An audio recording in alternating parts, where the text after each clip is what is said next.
Americans are frustrated because you know what? There's like a whole bunch of stuff going on. I'm going to get to the Ukraine spending because it's just outrageous. Blinken's over there. By the way, John McCain, and I know many of you aren't necessarily huge fans of John McCain, but boy, was he pointing on this one. John McCain said years ago he did not want Antony Blinken getting a job as Deputy Secretary of State in the Barack Obama administration. He said, normally I don't vote against these things because I think that, people should be able to choose their own people, but this guy is dangerous for the country.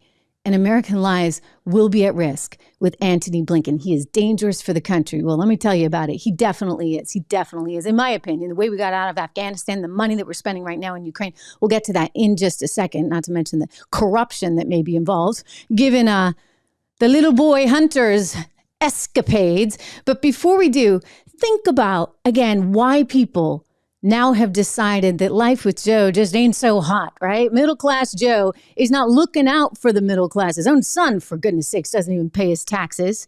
Yet he wants middle class taxes to go up. We've got a murder rate nationwide that's up 45% in the first 6 months of the year versus last year. We've got a border disaster, more on that in a second. We've got an economy that shows 16% inflation since he came to office. He likes to talk about it going down. But he's not looking at you can make numbers do a lot of things. But if we just take it from when he came into office to where we are now, it's up 16%. Sure, it may have come down in the last couple months, not last month, and went up last month. But at times it's come down after he drove it higher, double digits higher.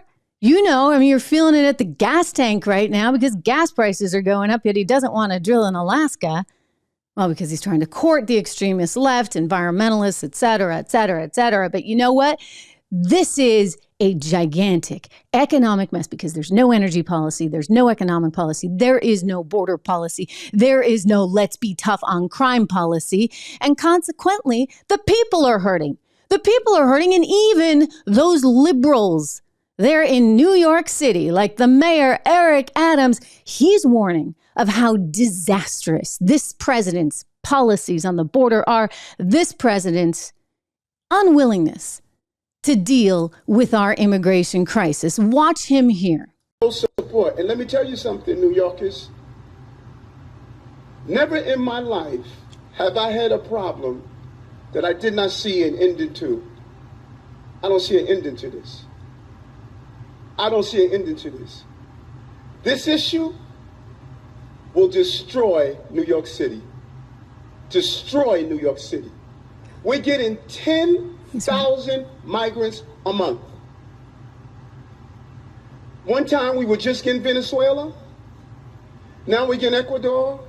Now we're getting Russian speaking coming through Mexico. Now we're getting Western Africa. Now we're getting people from all over the globe have made their minds up that they're going to come through the southern part of the border and come into New York City. And everyone is saying it's New York City's problem. Every community in this city is going to be impacted. We had a $12 billion deficit that we're going to have to cut. Every service in this city is going to be impacted. All of us. And so I say to you, as I turn it over to you, this is some of the most educated, some of the most knowledgeable, probably more of my commissioners and deputy commissioners and chiefs live in this community. So as you ask me a question about migrants, tell me what role you played. How many of you organized to stop what they're doing to us? How many of you were part of the movement to say, we're seeing what this mayor is trying to do and they're destroying New York City? It's going to come to your neighborhoods. All of us are going to be impacted by this. I said it last year when we had 15,000. I'm telling you now, with 110,000, the city we knew we're about to lose. And we're all in this together, all of us. Staten Island is saying, send them out to Manhattan. Manhattan is saying, send them out to Queens. Queens is saying, send them out to Brooklyn. No, it's not the game we can play. Open the floor up. Wow.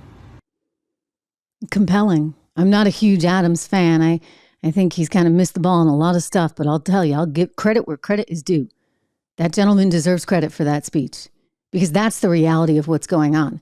Texas has had to deal with it. And everyone say, oh, Texas can deal with it. They don't like Texas, right? Because Texas is too much of a red state.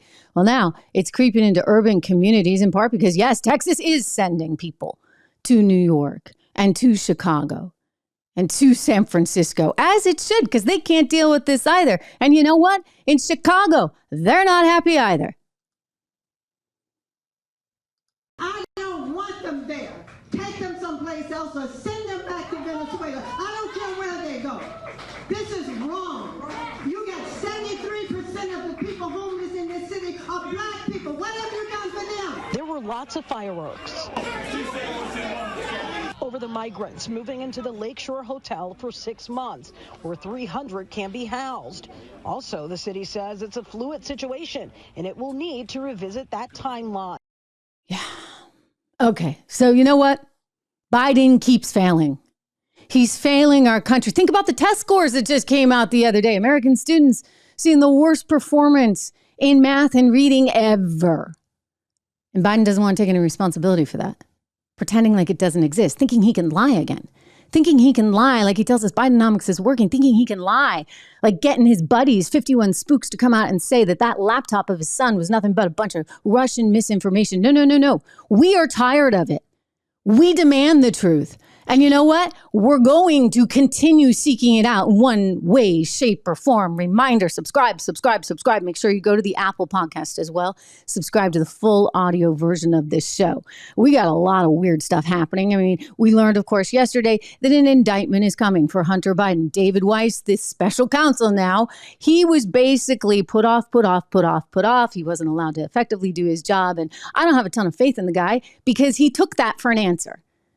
You know what? When the FBI had this very special 1023 form, the FD 1023, in which they interviewed a highly trusted, confidential human source about Burisma and the relationship of the Bidens with Burisma, the company that was paying Hunter $83,000 a month for a board job. They had information that said that there were 17 tapes of Biden talking about the effective shakedown, right? How much they were going to get, which apparently was $5 million. It was a $5 million bribe.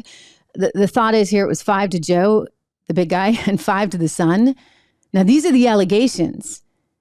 Why aren't we running that down? And why did they hide it from David Weiss? They hid it, according to this new information that came in from Heritage Foundation, reported on by the Federalist.